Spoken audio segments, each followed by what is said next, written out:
Selamat pagi. Assalamualaikum warahmatullahi wabarakatuh. Salam sejahtera untuk kita semua. Om Swastiastu, Namo Buddhaya, salam kebajikan, Rahayu. Apa kabar teman-teman? Rekan-rekan mahasiswa Teknik Informatika kelas TI 23C4 Universitas Pelita Bangsa. Apa kabar Ibu dosen, pengampu mata kuliah bisnis elektronik, yaitu Ibu Karina Imelda Eskom Mkom? Dan apa kabar pula untuk para pemirsa yang budiman? Semoga kita semua selalu dalam lindungan Tuhan Yang Maha Esa. Amin. Izinkan kali ini saya menyampaikan tugas pertemuan 7 mata kuliah bisnis elektronik,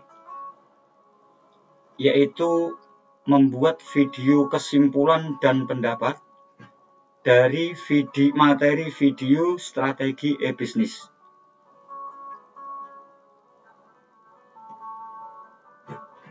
Baik rekan-rekan dan pemirsa sekalian, kesimpulan materi video strategi e-bisnis adalah sebagai berikut. Saat menjalankan e-bisnis, kita harus memiliki strategi bisnis, di mana tahapan strategi bisnis tersebut meliputi 1. Formulasi strategi, 2. Implementasi strategi, 3. Evaluasi strategi. Sekarang kita bahas satu persatu mengenai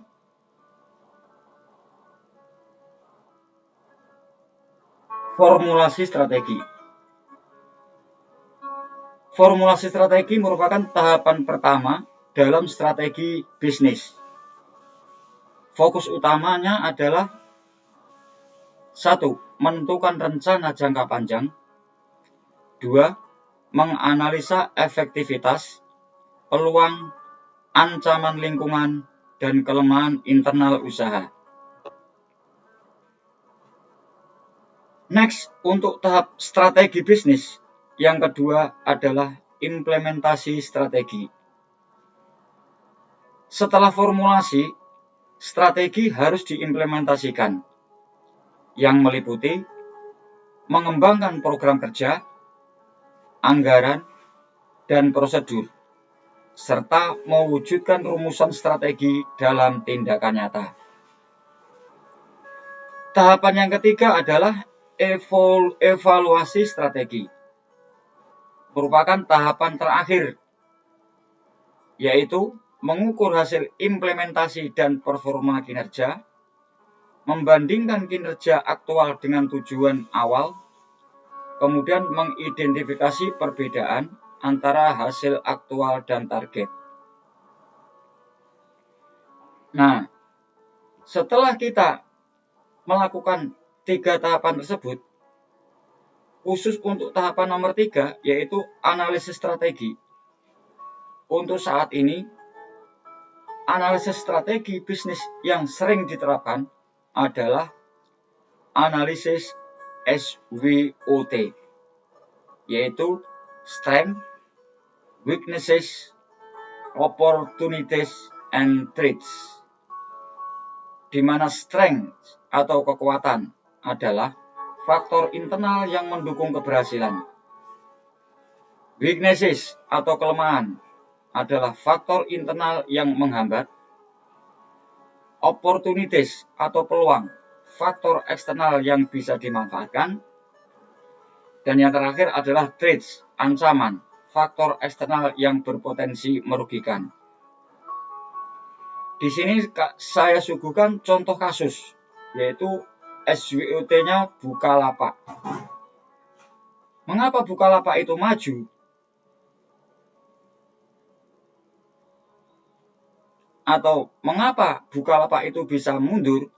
Itu bisa dianalisis dari analisis SWOT, di mana strength-nya adalah bahwa Bukalapak itu mudah diakses, SEO friendly, tampilan menarik. Weaknesses, bahasanya terbatas, potensi penipuan.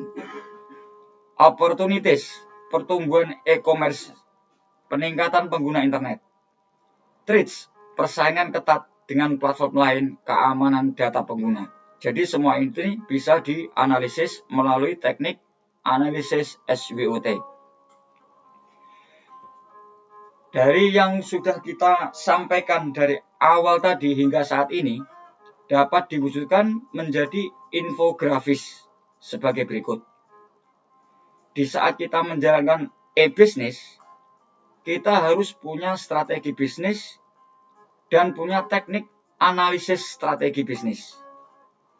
Di mana strategi bisnis ini memiliki 3 tahapan, yaitu formulasi strategi, implementasi strategi, dan evaluasi strategi seperti yang dijelaskan di depan.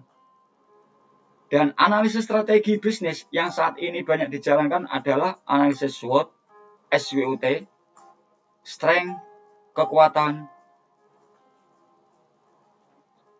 weakness, kelemahan, opportunities, peluang, dan threats, ancaman.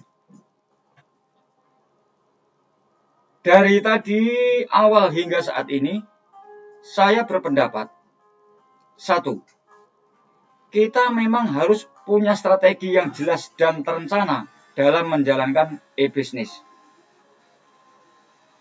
Kemudian tanpa strategi, bisnis bisa berjalan asal-asalan, tidak tahu arah jangka panjangnya, tidak siap menghadapi ancaman, dan sulit berkembang. Strategi itu seperti peta jalan. Pertama, kita merumuskan tujuan dan rencananya atau formulasi strategi. Kedua, menjalankan rencana itu dengan nyata atau implementasi strategi. Ketiga, mengukur dan memperbaikinya berdasarkan hasil yang terjadi atau evaluasi strategi. Baru yang terakhir adalah melakukan analisis SWOT supaya kita tahu seberapa kekuatan, kelemahan, peluang, dan ancaman yang dihadapi bisnis kita. Akhirnya, saya pribadi mengucapkan selamat menjalankan e-bisnis kepada rekan-rekan mahasiswa dan pemirsa semuanya yang budiman. Semoga sedikit informasi yang saya sampaikan ini bermanfaat. Dan akhir kata, wassalamualaikum warahmatullahi wabarakatuh. Terima kasih.